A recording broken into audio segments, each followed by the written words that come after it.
It shows that we've grown as a program. I know, we've kind of had a couple years of just not great performance, but I think we've really come out this year and gone strong.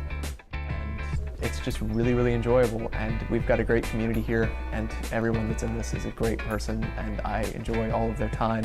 That and you get free Will Height time, so that's never a bad thing. It's a great club to be in. It's like I said before, we're really close and we're kind of a family, and sponsor Will Height is great.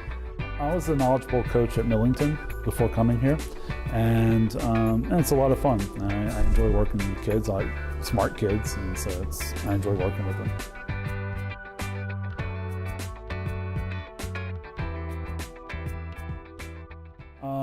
I came here the third year that the school was open and started Knowledge Bowl here.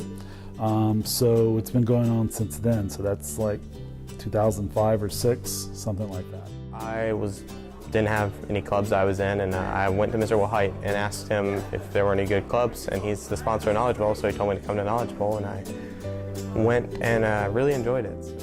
A couple of my friends showed it to me, and I just started going after school, and I liked it. Sophomore year, I remember Lucas Shelton was like, hey, you want to come and join Knowledge Bowl? I was like, all right. So I went for a practice, and from that point on, I enjoyed it. I actually got involved with Knowledge Bowl through my friend Caitlin Evans. She's great. She introduced me to it, and at the time I was kind of trying to get more extracurriculars and was looking for a more intellectual community because I was really involved in art at the time. So just freshman year, I heard about the club, and I kind of already knew some of them, like Caitlin and Ben and Ryan, and they just convinced me to join Knowledge Bowl, and I've been here ever since. I got involved my sophomore year, which is last year. Keegan and his company had all been recruiting me for most of freshman year. Freshman year, my friend Keegan was telling me about it, and he was like, Joe, you should come to practice one day. So I went to practice, and I guess I've just been doing that since. He got me roped into it.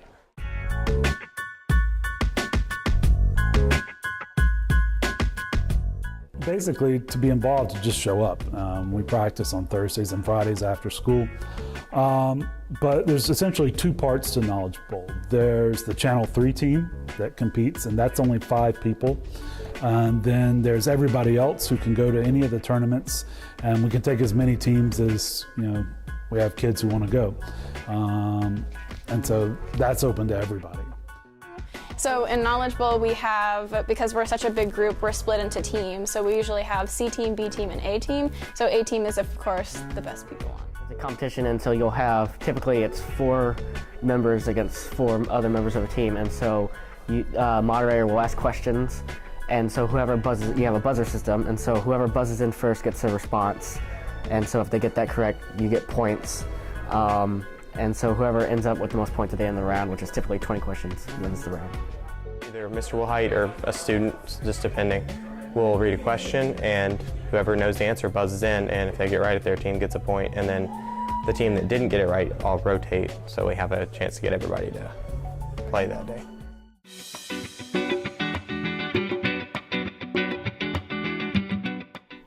They're pretty hard. They kind of vary. Most of them, well, you kind of hear a lot of recurring questions after a while, so you are able to get them, but most of them are pretty hard.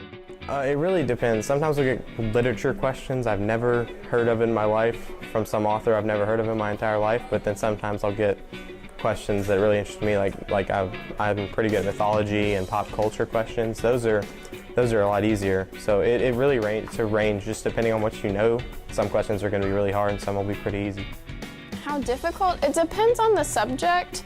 I get a lot of literature and arts questions, not so much history. There's some, because it's such a wide range of topics, there's obviously going to be some that you answer more often than others. I sometimes get science questions, but it really just depends on your breadth of knowledge.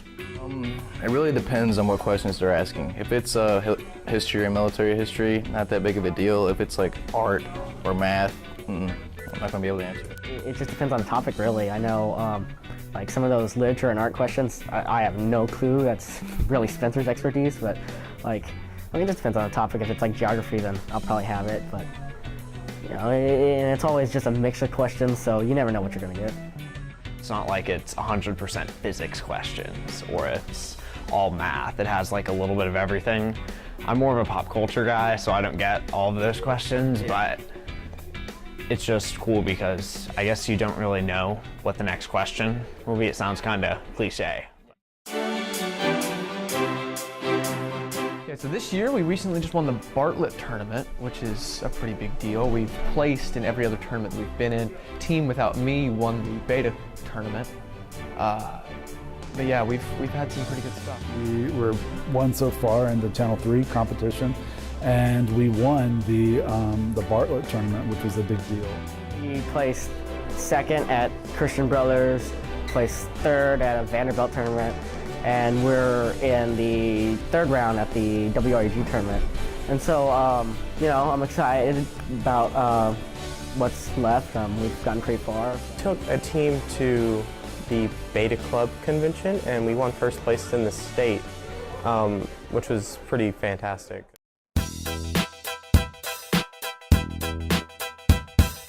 Definitely go in with jitters. You definitely go in with jitters. However, you kind of forget about it once you get in there. Once you start actually doing your thing, you kind of just forget that the camera's there and you just actually play, and it doesn't matter. It's interesting. It's just weird because it's the same as you're used to, just with cameras. It can be at times when you're under a lot of pressure, especially when the entire team's watching you and you know that you're probably one of the only teams that can get through this. It can be pretty nerve-wracking. I'm sweating a lot up there, but it's good nerves. You gotta be nervous when you're on TV, but as long as you don't let that impair your performance. We know the other teams that are good. It's always White Station, Christian Brothers, Collierville, Houston.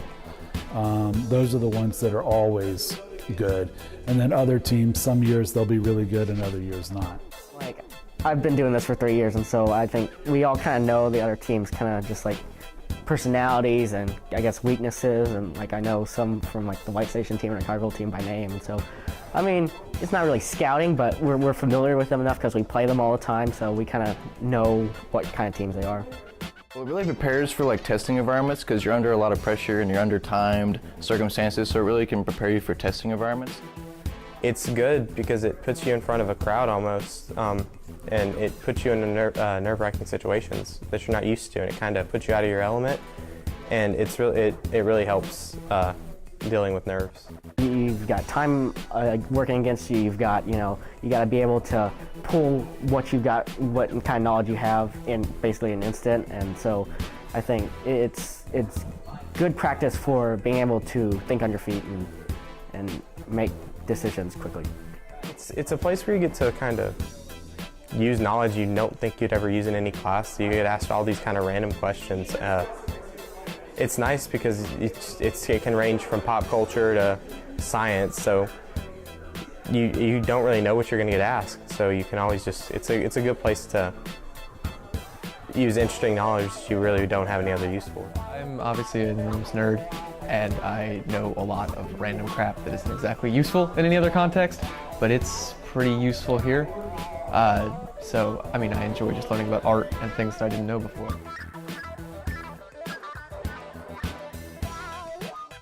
I like learning new stuff that you wouldn't hear in class. It's stuff that doesn't really fit into one category. It's just kind of tidbits of knowledge here and there, and I like that. It's interesting to get to know more. I think just number one, increasing your knowledge base is always good. So that's good, and particularly for ACT testing and all that kind of stuff. It's a good tool. But it also teaches kids how to lose well in a sense. Just like with athletics, winning is great, but being able to lose with honor and to build from your mistakes and go on is a good skill to have. Mainly the competitiveness and the requirement to know lots and lots of stuff, especially the broad range of knowledge within it, such as history, art, military history, music knowledge, just about anything you can think of, it's in Knowledge Bowl.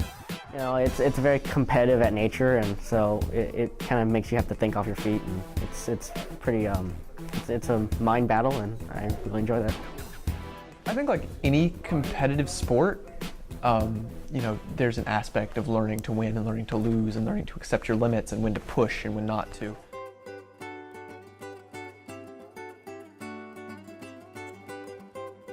If you enjoy trivia, any kind of trivia, and if you feel like you want to make some friends, if it's a really good place because there's a lot of people, and it's pretty fun. We don't take ourselves too seriously, so it's pretty fun at practices. I guess it is the community. It's kind of odd. There's lots of people there I never would have met otherwise. And they're all extremely intelligent, and we all are extremely intelligent in different ways, and I think it's interesting to meet all of those different kinds of personalities and be on a team where we all know our strengths and we all know our weaknesses and are able to accept each other for them. I think it's two parts. I like the material, learning the question, you know, just the information that you get from the questions. That's fun, and seeing if you know the material. And then the kids are smart kids, they're interesting kids, and so I enjoy both those aspects. Well, others should join if they want to express their knowledge or exercise their knowledge that they know so that they can retain it or learn more and stuff. For one, the people are great. We're really kind of a close family. And so I think that I've definitely grown up as a person around these people that are accepting and caring and just great people to be around. It's a very accepting group of people. I've never been in a club where I guess there's so many kinds of people that are in Knowledge Bowl, so it's really nice to still, you know, be able to say like, hey, we're smart, but we're so many other things as well. You like kind of a competitive nature with maybe something more academic than like a sport, then by all means you should join. Well, it's a lot of fun to join, that's for sure. And it doesn't, you just have to show up. There's no real criteria.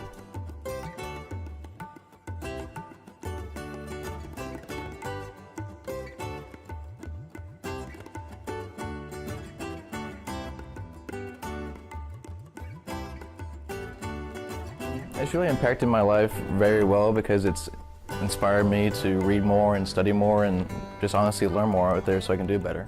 Learning more stuff, you know, I think that's a positive impact on me, and just always being aware of how much I don't know because of Knowledge Bowl. That's also helped me become, you know, more intellectually curious.